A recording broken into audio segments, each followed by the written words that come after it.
Sorry, we running late. We got some folks that got to be somewhere else. We need to handle a couple of these bills where we have a quorum.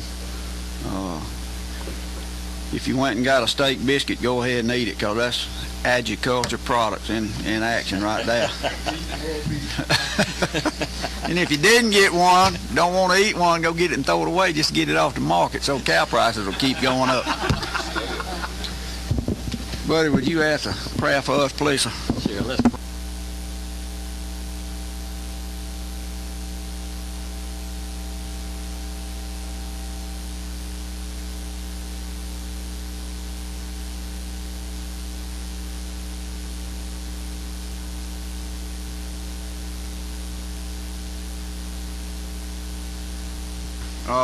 To the committee members, I had a revelation last night and added about 3 bills to our agenda, and I tried to put the folder together, and Miss Perfect over here was having a fit this morning because I didn't tell her.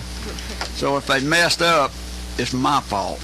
And if you need something, we got some extra copies if I didn't get it in the right folders. Chairman Bullock, this is Senate Bill 358.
Thank you, Mr. Chairman. I'm Joe Kim with the Department of Administrative Services. We asked Senator Bullock to carry this bill for us, so appreciate it very much. I think Representative Baker hit the nail on the head. This is about a level playing field. It's not about preferring one company over another. If you've got a Georgia company that's a low bid with $100 and another Georgia company that's a low bid bids $110, the Georgia company is going to, the $100 Georgia company wins the bid. If you've got a Georgia company that bid $105 and then a Tallahassee company bids $100, the Georgia company is going to win that bid, because when that Georgia company goes into Tallahassee and bids $100 and the Tallahassee company bids $105, the Georgia company is going to lose that bid. So all we're doing is we're treating folks the way that they treat our bidders when they go to those states. If a Georgia company goes to another state, it's a level playing field. We will treat their bidders on a level playing field. If a Georgia company tries to bid in another state and is discriminated against, then we're going to discriminate in a like fashion. That's all that this bill does, like Representative Baker said, level playing field. That's all we're asking for.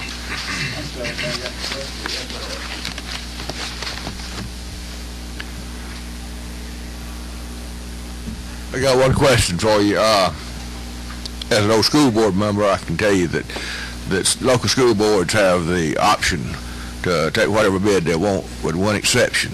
And in code, there's a provision that says that on school buses, they've got to go with the low bidder unless they can establish some service problem with that particular company. Yes. Are y'all under any state restrictions on any of the purchases you make? We make awards to the lowest responsible and responsive bidder, and so what that means is if somebody comes in with a low bid and they cannot perform, then you can reject that bid. But there's no particular items that you're restricted on, like school buses? Oh, no, sir. Okay, thank you. Okay.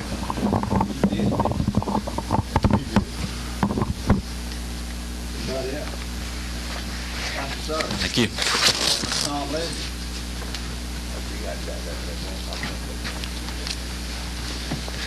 Mr. Chairman, committee members, I'm Tom Leslie, and I represent the engineering community in Georgia with the Georgia Engineering Alliance.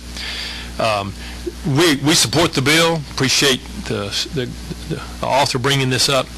Our issue is the same with a slightly engineering piece to this. That is, we're selected on the basis of qualifications and a firm. For instance, South Carolina as a state gives preference to South Carolina firms. So those engineering firms in Savannah and Hartwell and Augusta do compete across the river frequently in their community, if you will, and they can't do that effectively in South Carolina. This, however, is about local governments, and we do see local governments giving preferences out of state, and the same argument applies.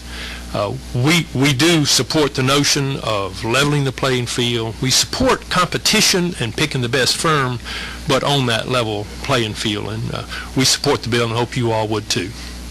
Thank you, Mr. Chairman. Yes, sir. Marcia Reed.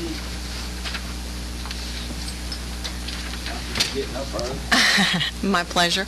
I'm Marcy Reed. I represent the architects for the American Institute of Architects Georgia Association, and in the interest of your time, our situation is much the same as the engineers. So I don't have much to add in support of the bill. Our members did have their legislative day last week, and our issue brief included a summary of this bill and support of it, and we appreciate Senator Bullock bringing it forward and hope that you will support it.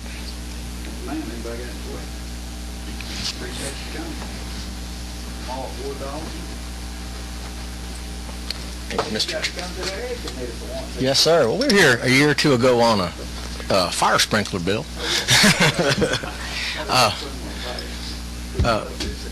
Mr. Chairman, Mark Woodall with Associated General Contractors would like to echo what the two prior speakers said, and also thank Senator Bullock for bringing this forward to you. It is absolutely about leveling the playing field. You know, we support the free market system, but the General Assembly, Thomasville, and others can't control what other governments do in other states. And this is basically, actually, we think it discourages preferences because we're sending a message. If you do it to us, we're going to adopt the Old Testament eye for an eye. We're going to do it back to you when you come this direction. So we very much support the bill and appreciate your favorable consideration. Thank you. Thank you. Anybody on the committee have anything you want to say or ask the author? Well, man, it'd be a good time, though. All in favor, say aye.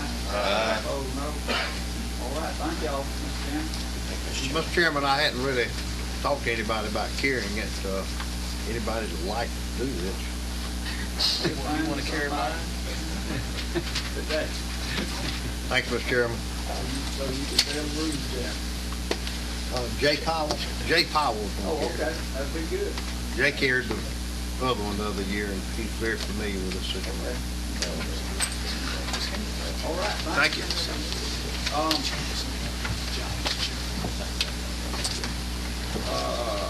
678 and the substitute.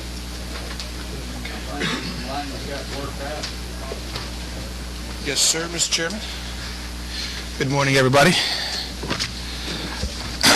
sure everybody's got it in the folder. This is one of them. Thank you, Mr. Chairman. This is the mattress bill 678.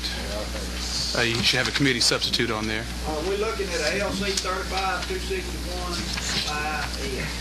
Right, Pat? Yes, sir, Mr. Chairman. Everybody got it?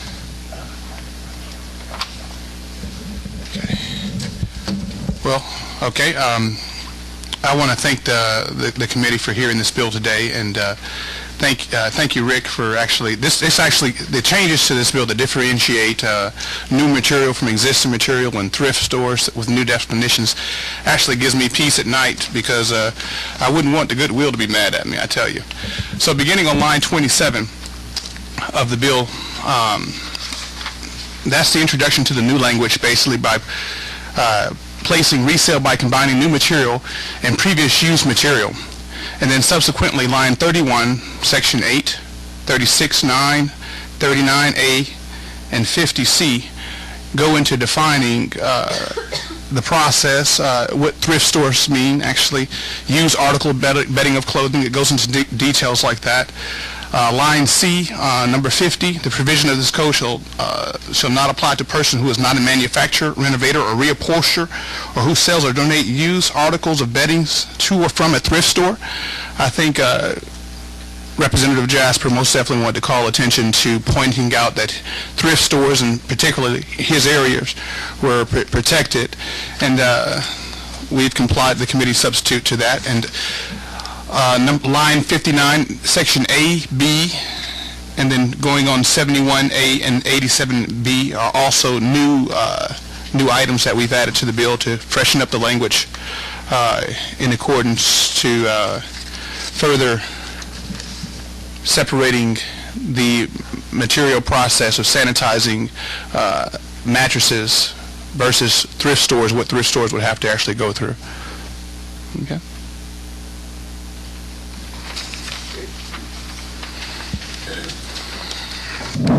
Thank you, Mr. Chairman. Thank you, Representative Long. Yes. I sure appreciate, I just want to start off with Legislative Counsel, Ms. Terry Long. Yes. For a quick turnaround and expertise, really taking a look at this bill in its original form and really working it out.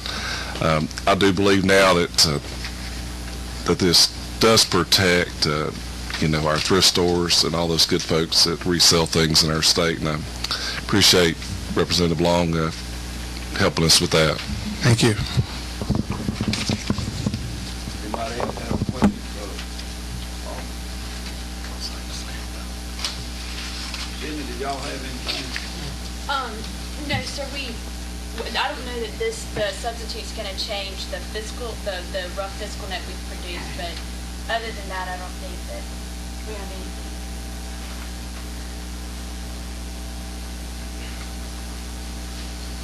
All right, if I got a motion. So moved. Second. Second. Pat. All right. Thank you, Mr. Chairman. Appreciate you. Say aye. Oh, no, thank you, Ray. We got one objection right here, Sue. Thank you, guys. Appreciate you. All right, look at 1186. Right quick.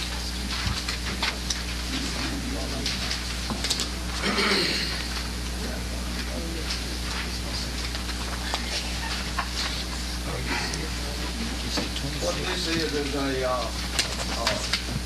that the department needed as far as bonding goes. And I'm going to explain it real quick, and then anybody from the ag department, Virginia, Martin, anybody back there needs to answer some questions about that or talk or whatever. If you look on section 2, all it does is increase the bond limit from 150,000 to 300,000. That's for cotton, fruits, and vegetables, and produce. If you look down in section 3, it changes those bond limits, and that's on grain. And it pretty much all it does is just try to increase the bond to cover the cost of commodities, the price of commodities now. There's been some problems. I think Chairman Roberts lost a whole load of watermelon because all of a sudden he got paid and then he all of a sudden didn't pay him. And the watermelon were in Florida or New Jersey, one or the other, I don't know where it was. This would help cover that. And all of y'all that know anything about commodity prices, 300,000 bottles is a drop in the bucket to a load of cotton or a load of peanuts or whatever. Multiple loads.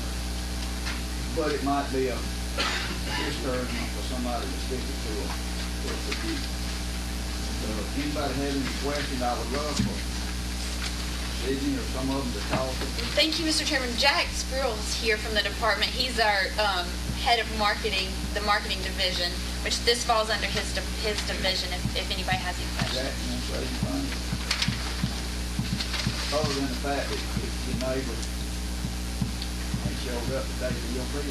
He did not, did he? We will caution. We had a listening group over across the street, and one of the things we gleaned from that, if they looked at exposure to general agriculture across the state, they felt that the grain dealers portion of it, because we do have out-of-state people with applications, and this $20,000 base minimum is for operation year one. With commodity prices basically doubling, we're trying to get a little more in line as a protection factor, and the cost of the bond between $20,000 and $50,000 would be almost minuscule to the operator. And tell me if I'm wrong on this. If you read it, it says not to exceed 300,000 or up to the commission executive what you may need to, right? That's correct. It just can't exceed those numbers. Yes. Chairman, I like that motion. So you got a question, Mr. Murphy? Does this cover peaches? Produce. Yes. Could you be clear about who is required to purchase this bond? I'm a little, is it out-of-state handlers or in-state? If you look at the law, it is the way it can be both. The way the law is written today, there is the loophole of saying that a person, and reading directly from what is stricken, persons who buy for cash, paying at the time of purchase in United States currency, certified check, cashier's check, or equivalent.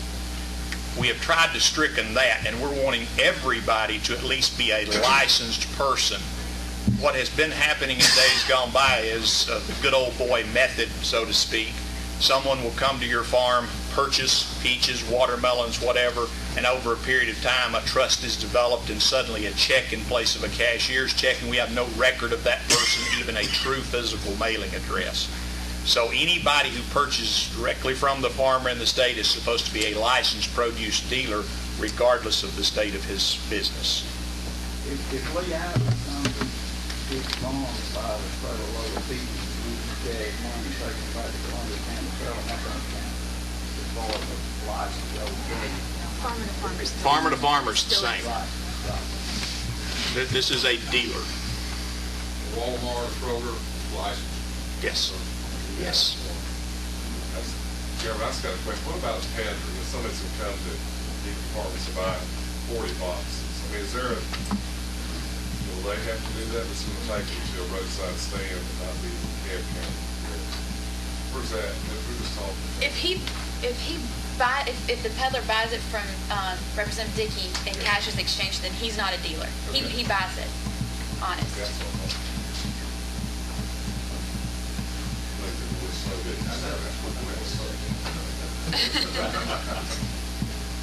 Make a motion. Got a motion and a second, all in favor say aye. Aye. Opposed, no. All right, thank you. Representative Kendrick, on 782, Jay Roberts tonight is in his subcommittee. We couldn't get schedules worked out, so I promised Representative Kendrick would give a hearing this morning on this bill, and she's got a couple of amendments to it.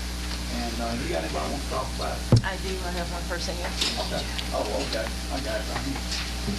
Thank you for coming on short notice. Thank you. I appreciate it. I am Representative Kendrick. I know I have been mistaken for Representative Yasmin Neal, but I am Representative Kendrick. So I appreciate the committee hearing me today. This is HB 782, and it has bipartisan support.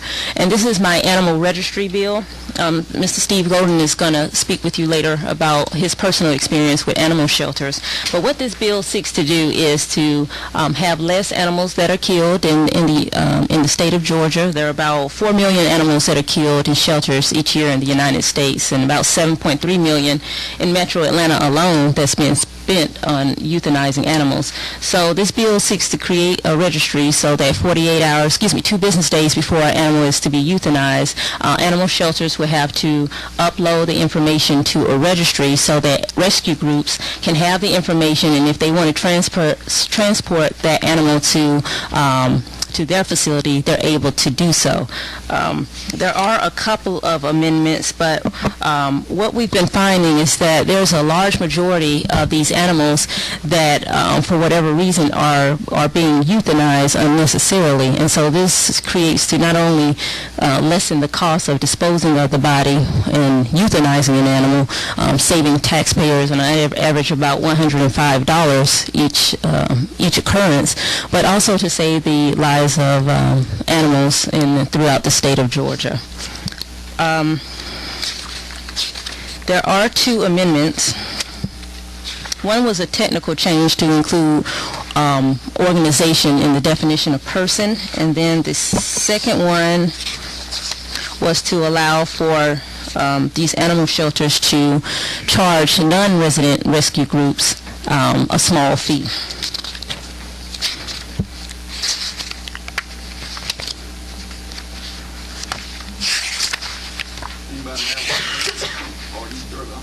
I'm trying to see if I covered everything. And it also adds to the definition of a rescue group, a licensed resident rescue group. Georgia already has a rescue licensing system under the Department of Agriculture, so we wanted to make sure that those rescue groups, even if they're not a 501c3 per the IRS code, that they'll be able to be included as the definition of a licensing system.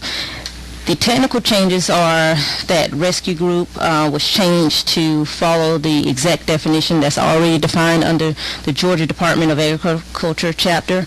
That's the technical change that was made.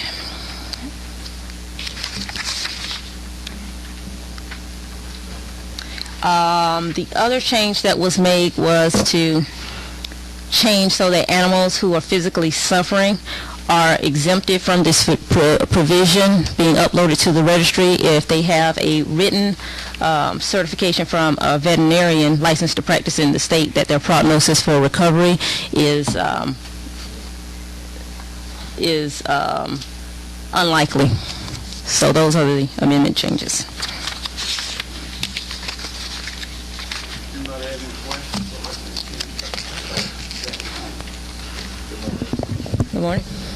Normally people that run work in animal shelters love animals, and people that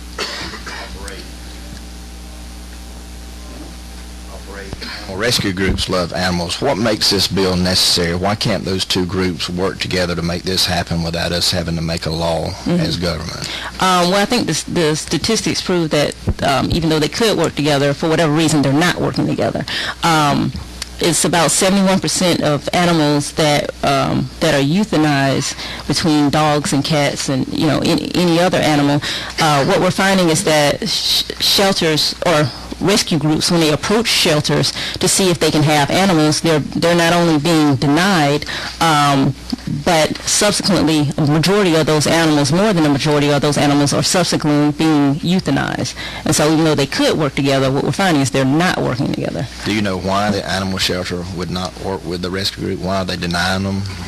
I don't have any specific reason. All I have is the statistics. Okay, thank you.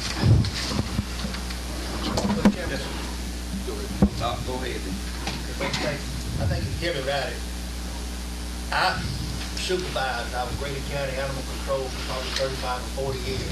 Got to so forth and teaching the people how to euthanize by injection, et cetera, et cetera. Now, we didn't have any rescue groups that specifically asked for animals, but all animals out there that's picked up are available, and they keep them at least 10 days before they euthanize. Now, in addition to that, we had a rescue group of Great Danes, not Great Danes, but Great Danes. And any one of those who came in, they had to be accepted, and others were greyhounds. So those were the two groups themselves. Well, what my question is, does my local Grady County animals have to put out some type of net to let rescue groups in, say, Atlanta know they're available? Yes, they would, and the problem with, and I'm glad that they do hold them for 10 days, but the problem is that there's a lack of communication between rescue groups, and so what this is designed to do is to give everybody the opportunity, all the rescue groups the opportunity to take that animal that is about to be euthanized and transport it so that we can save lives, and it saves on the cost of euthanizing the body. So it's a collaborative effort for everybody to try to do that. Well, in addition, there's anyone that was injured by a car or whatever and it came out, they would always come by my hospital and look at them, and they were in pretty bad pain. I put him to sleep myself right there rather than be what he suffered. So they had the right to go ahead and put him to sleep. Otherwise, they keep him 10 days. Okay.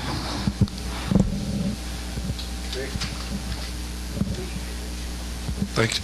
Thank you, Representative. I got a question, just reading it quickly, and that's parallel here a little bit, but who is going to create this registry? This will be created by the animal shelters, and I haven't had any animal shelter come, I don't know if you have, but no animal shelters have come and said, that it's a cost burden. Actually, I have a lot of animal rescue groups and shelters, which Mr. Golden is going to speak to briefly, come in support of this because they realize that by creating this, not only are we going to be saving animals' lives, but it's going to save their costs in the long run because they're not going to have to euthanize and dispose of the body. So each individual animal shelter will create their own registry, and then they'll email it to other people? They'll email it to or they'll find some way to notify the rescue groups, either uploading to an email listserv or an email blast or some kind of way to, by written verification, notify the rescue groups that there is an animal 2 business days before the animal is to be euthanized. I just want to get just as a follow. So you're not going to know where our animal shelter is. It's a brand new one, but it doesn't have internet. It's got telephone, but I don't know that. So they'll have to purchase a computer and under this and someone to upload these every day when animals are brought in. Well, they could also. Written verification could be if you want to handwrite a letter, I don't know how many people do that. If you don't have a computer, you could do a written letter. But it's the reason that we have the written requirement in there as opposed to a phone call is so we're making sure that there's an enforcement mechanism behind that. I just don't get how so we're really putting it on a community, a county, city, wherever to, we're telling them they've got to go purchase, say, whatever it is, they have to have a computer if they don't have one in that facility to do this, what we're asking them to right here. What are those costs? We are asking them to do that, but like I said, I haven't had an animal shelter or any organization come and say that they're not willing to do that. So.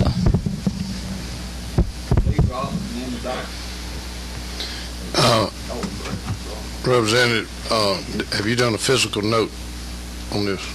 Do we have a physical note on how much it's going to cost? I haven't been advised that I needed a fiscal note.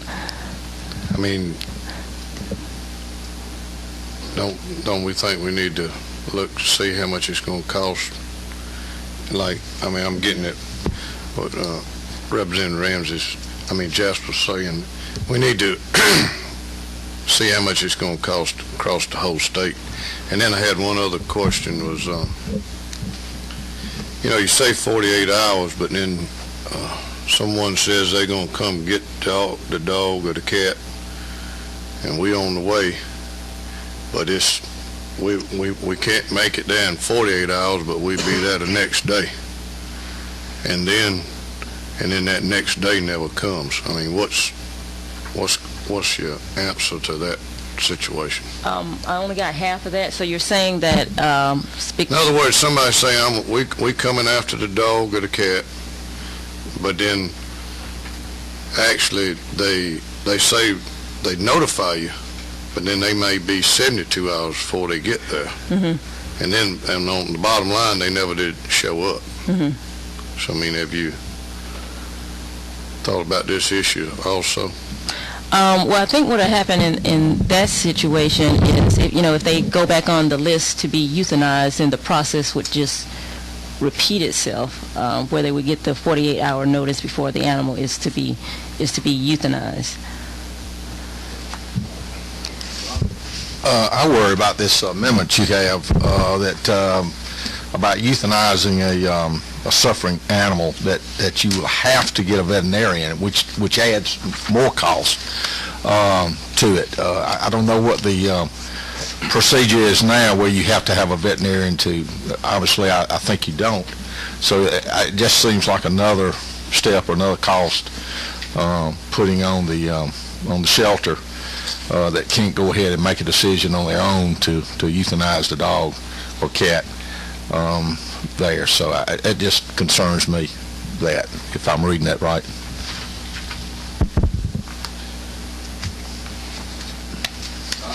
But what I was going to ask is this: if, like in my band, they got people 10 days, occasionally we'll bring up here a kitten that we know there's probably somebody going to adopt it. They come in and see it, and they'll keep it beyond the 10 days.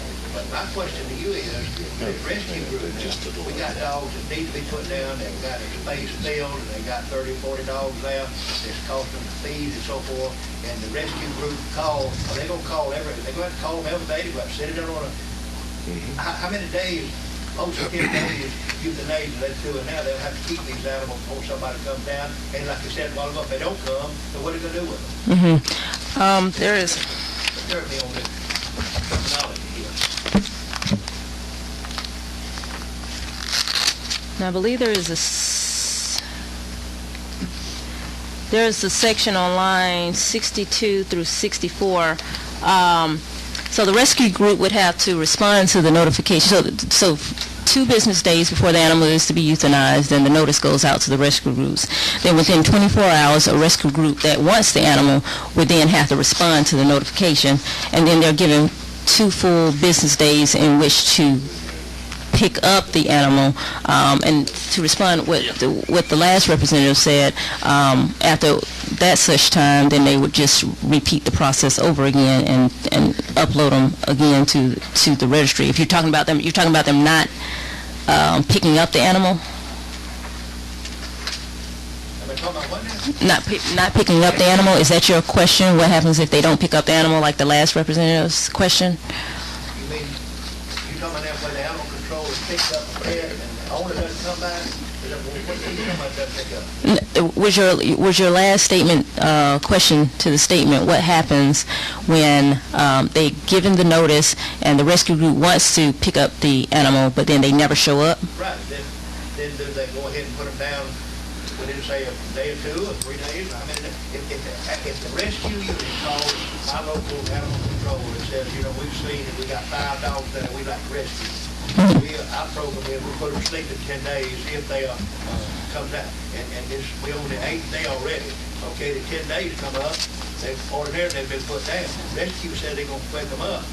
They don't come in a week. How many days post of them calling before they put them down? Lines 62 through 65 says that they are given 2 days to take possession of the animal.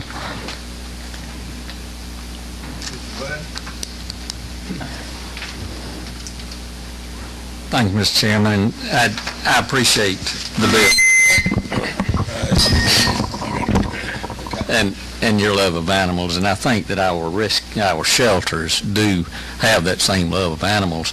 I'm afraid this is going to really damage some shelters' ability to take care of animals and to see that they're properly treated. First of all, the computer that we're talking about, some might not have, but when you get beyond that, they've got to maintain a registry of rescue agencies.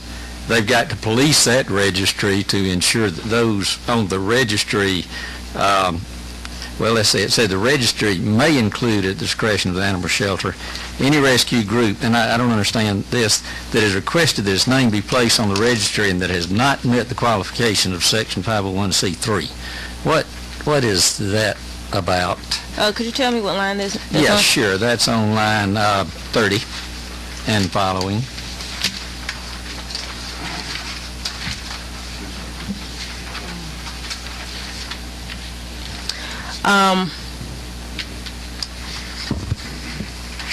Well, this is similar to the amendment that I was telling you about before.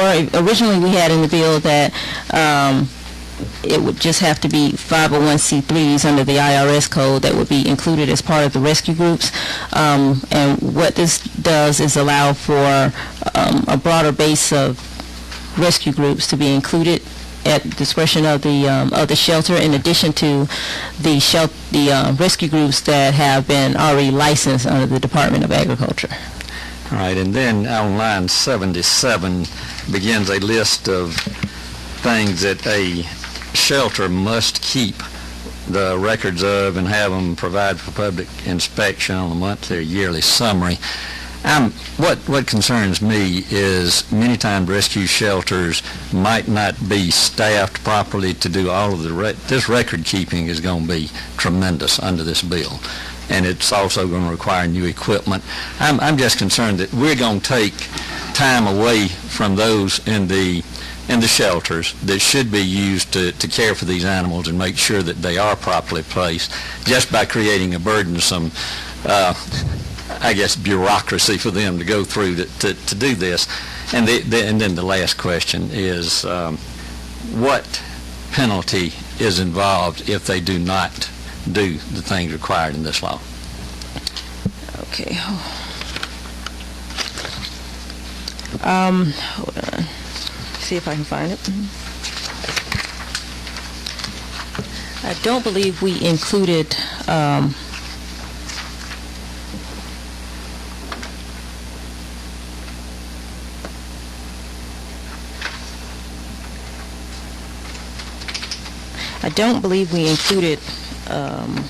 what the penalty would necessarily be. But to answer your previous comment, like I said, this bill has been out there for a few months, and I've gotten tremendous support for it, and not once has a shelter or a rescue group said that it would create more red tape. So I would have thought they would have One said shelter something. has, and I was kind of speaking for them, but I wonder do we want to create a law that doesn't provide for a penalty if it's not adhered to, and if we don't have a penalty, then is there any need for the law? And yet I don't want to penalize these animal shelters either if they misstep on a lot of things that have to be done here. Mm-hmm. So but thank you for your comments. Representative Kendrick, I want to thank you. I know you have spent a lot of time on this, and I know you're an animal lover. I am a huge animal lover, too. And I have animals inside my house, outside my house. And in my home county, Jasper County, we've had a very difficult time convincing our county government that we need a full-time animal control officer. If we have some wonderful volunteers that are helping out. Our animal control officer is not full-time. I think if we come in and say, you've got to spend this amount of money now and you've got to keep these records, it's going to make it even more difficult, not just for my home county, but I think a lot of these other counties. And I just hate to see us do anything that discourages people from looking after these animals, because we've got a huge problem in our county. And I think we've got, other small counties around the state state that are going to have a hard time assuming the expense. I appreciate and I applaud, kudos to you for working on this, because I appreciate very much your love of animals. I feel like this is not exactly what we need, but I hope you will continue to work on it. Thank you. Anybody else got any questions? Mr. Chairman. Okay, Lynn Moore. Mr. Chairman, one thing I learned, we have more animals loving for 6 years, I worked on a spay and neuter bill. I finally got it passed. The bill has some merit. It has some problems. Mr. Chairman, I'd like to see this bill go back to the committee and be worked on, because right now you don't have the whole thing. I'd like to see this bill go back to the committee, work on this bill, and see if it can be effective, because the animal lovers in this state will have my kind of protection. And that's kind of what we handed out this morning for. And I got a couple more folks who want to talk. If y'all would like to do that. Can I ask you a couple of questions? Okay. In that first section too there, and keep talking about, well, we've always been talking about the dogs and cats. We are talking about other animals, as in if the law, if the sheriff has to go get a horse because he ain't been fed, or if they broke up a chicken fight and they got to do something with the chickens, or, if law enforcement or animal control gets something like that, are we talking about that kind of stuff too? Well, I think it's per line 23 and 24. I'm not sure if animals can be put in animal shelters, but animal shelters are the... I'm talking about what an animal shelter takes. Right. One more question, if you don't mind. Line 61 through 65, that's adding an extra 5 days over the animal shelter to do something with the dog or the cat or parakeet or whatever they take in. Is that going to cause a backup? And it's kind of getting on what Dr. Officer Lee was saying about they not showing up to get the animal that they said they come to get. Even if they do show up on the last of the 5 days that they have, I've had a couple of calls from folks around the state on this bill, and they worry about the backup that it's going to cause in an animal shelter that the county's having to pick up the feed bill for. You understand what I'm asking? Forget the fact that they don't show up anyhow. That's just, if it's 2 days out before they're going to euthanize the animal, then they got a whole day to respond, and it's 2 more days to give them to pick it up.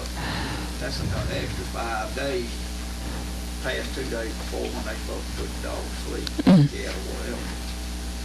They were concerned, and these are animal shelter and rescue people that have called me, but the animal shelter mainly were concerned that it's going to cause a backlog of doing something with the animals that they were aiming on doing something with. And I understand the 5-day concern. I wish some of the shelters would have actually called me, and we could have talked about it earlier. But I understand that the 5-day might be a longer period, but the whole purpose of the bill is to allow time for communication so that we can save the animal. And unfortunately, that just takes time. If there is a suggestion or a shelter group that would like to suggest a time that works better, if they have a problem with it, they can feel free to give me a call. I haven't heard from not one shelter, so I'm a bit concerned about that. Pat said that she thinks that her county already does this, so maybe if you could get some help suggestions from the way they do it, or some of the other counties that already do this, like down around top. Mr. Chairman, I have one little statement also. A lot of us have already been on boards in the county commission. A lot of us already have had this situation to deal with. I'll give you another scenario. If one says they're going to come get the animal, and they get there and they get the animal, and they say, well, that's not what you told me. This is not the animal you described to me. And then they do not take the animal. So, I mean, it's just, these are just some problems that we see that you really need to work on with the bill.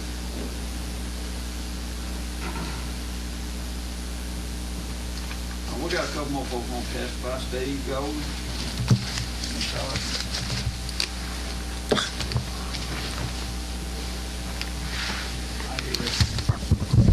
Thank you, Mr. Chairman, for allowing me to enter the gauntlet. Hey, you know, it's always an honor to be here. So, I know, that's what it's a labor of love, a labor of a lot of love. I actually just rescued a dog yesterday from Chattooga County. So I just wanted to read a brief statement to you. Just over a year ago, my girlfriend and I rescued our first dog named Noodle from Barrow County Animal Control. Since then, our lives have been enriched by helping to rescue nearly 50 dogs with the Dog Liberator from shelters throughout Georgia. The Georgia Animal Rescue Act would serve to accomplish two important purposes. First, it would allow rescues like ours to save the lives of thousands of animals each year, giving neglected, abused, and forgotten animals a second chance at life. It is estimated that 64% of animals that enter shelters throughout this nation are euthanized, about 56% of dogs, and 71% of cats. Secondly, though, the Georgia Animal Rescue Act will save Georgia taxpayers hundreds of thousands of dollars each year. For each animal that is euthanized at an animal shelter, it will have cost the Georgia taxpayer $105. In 2008, it was estimated that 3.7 million animals were euthanized nationwide. On euthanasia alone, therefore, $388.5 million are spent annually on animals that will never have the chance to live a long, happy life with a forever family. In the Atlanta area alone, in 1997, $7.3 million was spent to euthanize unwanted animals. In total, animal shelters expend $2.4 billion per year nationwide, in total. Laws currently on the books similar to this bill have had proven results. In one municipality in California, the town saved nearly $500,000, and in one county, over 4,000 more animals were saved per year as a result of this type of law. In short, the Georgia Animal Rescue Act will save the taxpayers of Georgia substantial sums of money while simultaneously saving the lives of countless animals in the process. I would still urge favorable consideration, but I do thank you for your time, and if you have any questions for me, I'm happy to answer them. You know, feral cats out there. Sure. They're not vaccinated, they're dangerous, they can scratch you, they can bite you, they can carry rabies. Sure. Not only to animals they bite, but to you and I, we get out of there. You're talking about the percentage of cats that are euthanized. See, we have the wild cat traps they put out down in my area, and they come in, and 100% of them really put to sleep. That's what runs that percentage up. Sure, absolutely, and obviously, and also there are more cats percentage-wise, and there are dogs in a lot of shelters because of the feral cat problem. So, feral cats need to be put.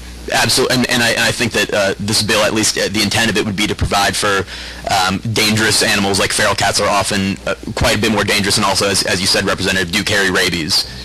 So.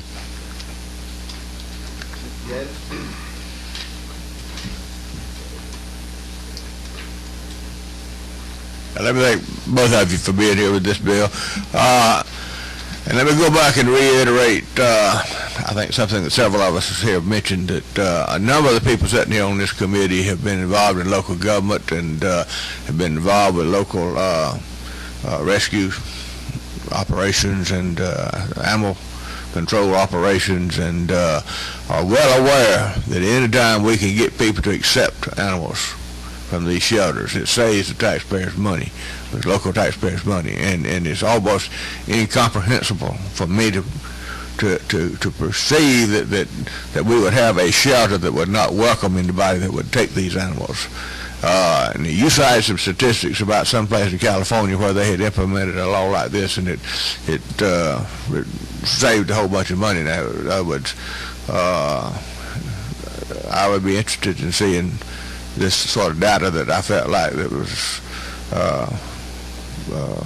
reliable, rather than just somebody quoting figures out of clinic, because every animal shelter I've ever been involved with, the people there are very, very much oriented towards getting these animals adopted and not having to spend the money, because it costs the counties money.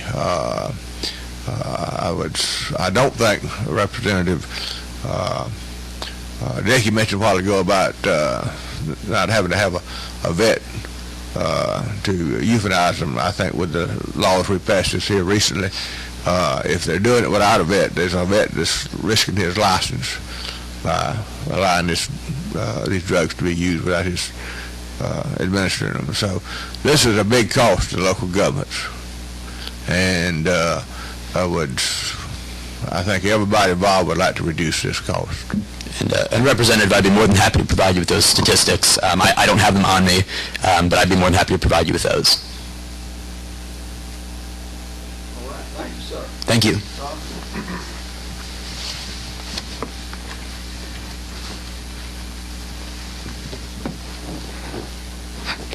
Thank you, Mr. Chairman, members of the committee. I'm Todd Edwards with the Association County Commissioners of Georgia. I think some of the questions that have been brought up throughout this testimony have highlighted county's concerns across the state.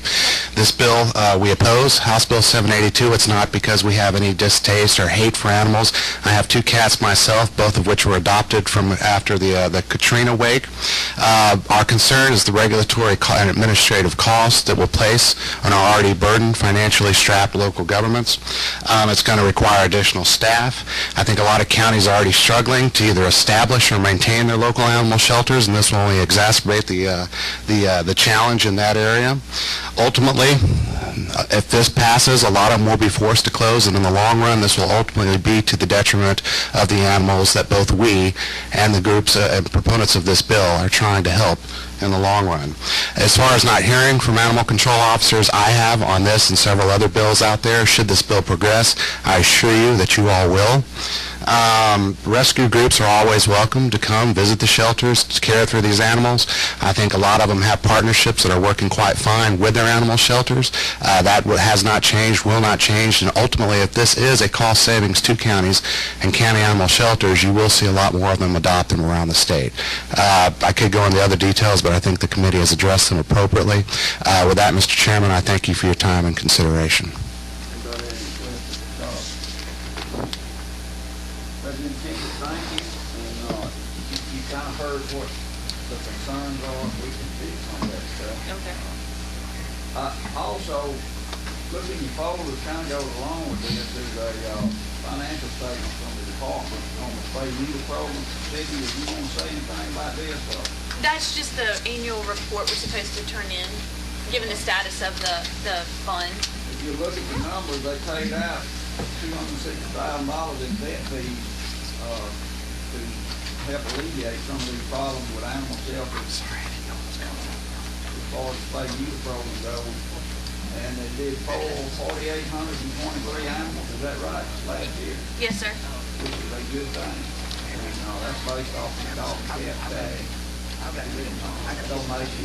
So I got about $500,000 in the budget in the fund right now to keep them. Yes, sir, and Commissioner Black's goal is to get as much of that out the door into the local communities and vets to take care of these animals. This is the direct result of the tag. All right, does anybody have anything else? Thank y'all very much. Oh, wait, one more thing. I knew I was gonna forget it. Y'all know, you want to say anything about Mr. Gene's wife? Ms. Jones, I guess as everyone has heard, Mr. Gene Sutherland lost, Ms. Jones lost her battle with cancer this past Monday. And she had been in hospice a few days, and she had been at home, and then we took her to the hospital, and then moved into hospice for a few days, and before she died. The funeral's today at 1 o'clock down in Forest Park, First Baptist. And anyway, Mr. Sutherland asked, I spoke with him last night, and he wanted to thank everybody for all their well wishes and their prayers for the family. And thank y'all. Thank you. All right. Thank y'all for coming. Sir.